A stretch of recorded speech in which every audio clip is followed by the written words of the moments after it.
So then do you think that will just require, when the prices get high enough, they'll try their price caps, they won't work. There's going to be this massive investment in really trying just to basically try and deliver the copper as soon as possible. Do you see that? Well, certainly markets work, but markets lag. You won't see the public realization of the crisis until the crisis is on people. And I don't know what price level that will be.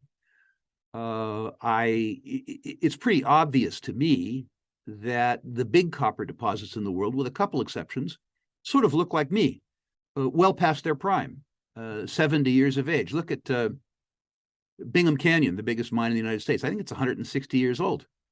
The Chuquicamata, biggest mine in Chile, 115 years old. The newcomer, Escondida, is 40 years old.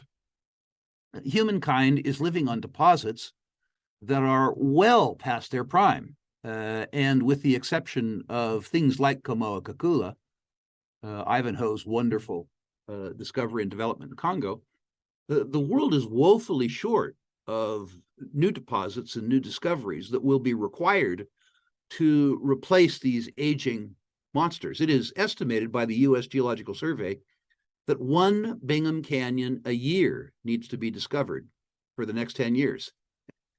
And in bad English, colloquial English, it ain't going to happen. Certainly, the result of high prices will be more exploration, more investment, and more conservation. Markets always work, but markets are messy. People don't like the way they work, and the impacts are always a lag. It is very true that the cure for low prices is low prices. Low prices stimulate demand and they constrain supply. Similarly, the cure for high prices is high prices. They stimulate conservation, they stimulate supply.